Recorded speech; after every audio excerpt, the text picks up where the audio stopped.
Welcome back YouTube channel से आपका स्वागत है। मैंने आपके लिए एक संपूर्ण इतिहास की इम्पोर्टेंट क्वेश्चन होते हैं उसकी एक सीरीज चलाई है, जो इसके हर चैप्टर से 25 टॉप क्वेश्चन होंगे जो आपके एग्जाम में आने वाले हैं। यही प्रीवियस क्वेश्चन है, यही बार बार रिपीट होते रहते हैं। तो आप अगर ये सीरीज को देखना चाहते हैं तो आप मेरे चैनल को सब्सक्राइब कर लें, बेल आइकन को प्रेस कर लें, तो सबसे पहले वीडियो आपके पास पहुँचे। आपको इस वीडियो में देखने को मिलेंगे महाजनपद काल के टॉप 25 क्वेश्चन जो आपके एग्जाम के लिए काफ़ी इंपॉर्टेंट हैं। 16 महाजनपदों का उल्लेख किसमें मिलता है? 16 महाजनपदों का उल्लेख मिलता है ऑप्शन ए अंगुत्र निकाय में। अगर आपसे पूछ जाए 16 महाजनपदों में से 8 महाजनपद उत्तर प्रदेश में पड़ते हैं। ये क्वेश्चन पीसीएस में 2022 में पूछा गया था। बिम्बिसार के समय में मगध की राजधानी कौन सी थी? बिम्बिसार के समय में ऑप्शन सी राजगृह, इसे गिरिब्रज भी बोलते हैं। बिम्बिसार हर्यक वंश का संस्थापक था। बिम्बिसार की हत्या इसके पुत्र अजातशत्रु ने देवदत्त के कहने पर की थी। देवदत्त महात्मा बुद्ध के चचेरा भाई था। अजातशत्रु की हत्या भी उसके पुत्र उदयन ने की। इसी वजह से इसे पितृहंता वंश कहा जाता है। मगध की दूसरी राजधानी कौन सी थी? मगध की दूसरी राजधानी ऑप्शन बी पाटलिपुत्र।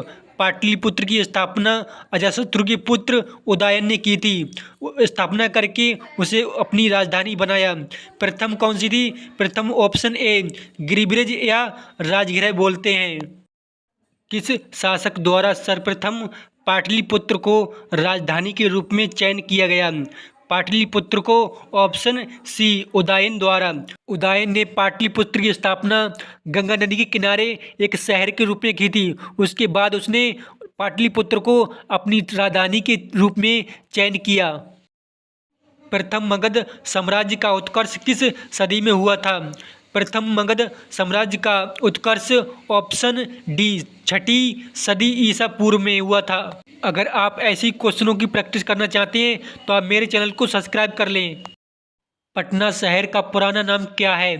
पटना शहर का पुराना नाम ऑप्शन बी पाटलिपुत्र। पटना वर्तमान में है जो बिहार की राजधानी है।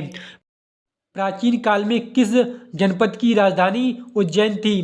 प्राचीन काल के 16 महाजनपद हैं, इनके जो राजधानी हैं वो इम्पोर्टेंट हैं, वो अभी एग्जाम में पूछी जाती हैं।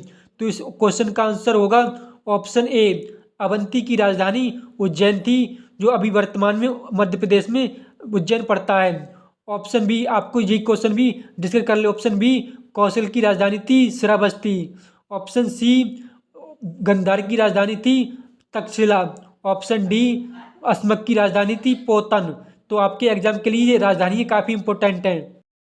16 महाजनपदों में कौन सा एकमात्र ऐसा जनपद था जो दक्षिण भारत में गोदावरी नदी के किनारे स्थित था? दक्षिण भारत में गोदावरी नदी के किनारे एकमात्र ऐसा जनपद था ऑप्शन बी अस्मक, इसकी राजधानी थी पोतन। अगर आपसे पूछ जाए ऑप्शन ए अवंती की राजधानी थी उज्जैन। ऑप्शन सी मत्स्य की राजधानी थी विराटनगर। ऑप्शन डी चेदी की थी सुक्तिमती। 16 महाजनपदों की राजधानी है, काफ़ी इंपॉर्टेंट है, आपके एग्जाम में पूछ जाती हैं। उस राज्य का नाम बताइए जिसने पहली बार युद्ध में हाथियों का इस्तेमाल किया। युद्ध में हाथियों का इस्तेमाल करने वाला ऑप्शन डी मगधराज, इसकी राजधानी थी राजगृह। ऑप्शन ए इसकी राजधानी थी कौशल की राजधानी थी श्रावस्ती। ऑप्शन बी अवंती की राजधानी थी उज्जैन। ऑप्शन सी अंग की राजधानी थी चंपा। हर्यक वंश के किस शासक को कुणिक कहा जाता था? हर्यक वंश के संस्थापक बिम्बिसार का बेटा अजातशत्रु। ऑप्शन बी अजातशत्रु को कुणिक कहा जाता था। उज्जैन का प्राचीन नाम क्या था? उज्जैन का प्राचीन नाम ऑप्शन ए अवंतिका। उज्जैन क्षिप्रा नदी के किनारे है जो मध्य प्रदेश का एक जिला है। पाली ग्रंथों में गांव के मुखिया को क्या कहा गया है? पाली ग्रंथों में गांव के मुखिया को ऑप्शन सी भोजक या ग्राम भोजक कहा गया है। निम्नलिखित में से कौन सा एक मगध साम्राज्य की राजधानी नहीं रहा? ऑप्शन ए ऑप्शन बी गिरिब्रज राजगृह दोनों एक ही नाम है। ऑप्शन सी पाटलिपुत्र मगध राज्य की राजधानी थी। Answer option D Kaushambi Magadh राज्य की राजधानी कभी नहीं थी। विश्व का पहला गणतंत्र वैशाली में किसके द्वारा स्थापित किया गया? स्वतंत्र वैशाली। ऑप्शन डी लिच्छवी द्वारा स्थापित किया गया। शिशुनाग ने अपनी राजधानी कहाँ बनाई थी? शिशुनाग ने शिशुनाग वंश की स्थापना करी। इसने स्वतंत्र अपने राज्य की राजधानी ऑप्शन सी वैशाली को बनाया था। नंदवंश का संस्थापक कौन था? नंदवंश का संस्थापक था ऑप्शन ए महापद्म नंद। अंतिम शासक था ऑप्शन सी घनानंद। घनानंद की हत्या चंद्रगुप्त मौर्य ने की थी।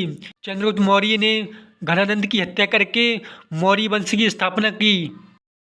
किस शासक ने गंगा एवं सोन नदियों के संगम पर पाटलिपुत्र नामक नगर की स्थापना की?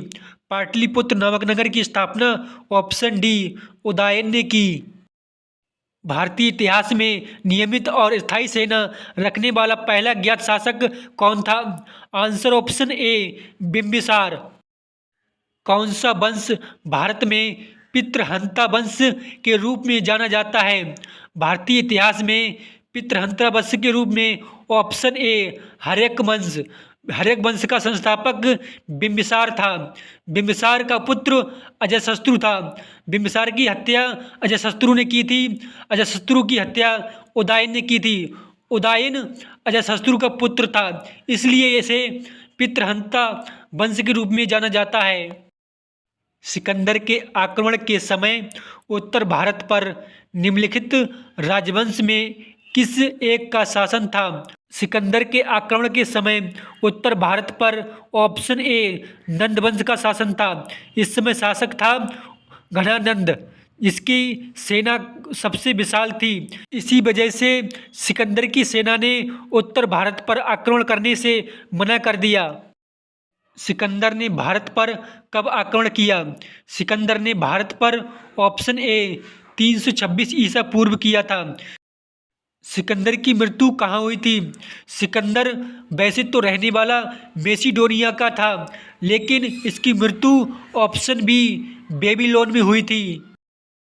निम्नलिखित में से मगध का कौन सा राजा सिकंदर के समकालीन था? Answer option B Ghananand. नंदवंश का अंतिम सम्राट कौन था? नंदवंश का अंतिम सम्राट ऑप्शन बी घनानंद। घनानंद की हत्या करके चंद्रगुप्त मौर्य ने मौर्य वंश की स्थापना की थी। काशी और लिच्छवी का विलय मगध साम्राज्य में किसने किया? काशी और लिच्छवी का विलय ऑप्शन बी अजातशत्रु ने किया। अगर आप इसी तरह की और वीडियो देखना चाहते हैं तो आप मेरे चैनल को सब्सक्राइब कर लें, बेल आइकन को प्रेस कर लें तो सबसे पहले वीडियो आपके पास पहुंचे। Thank you for watching this video.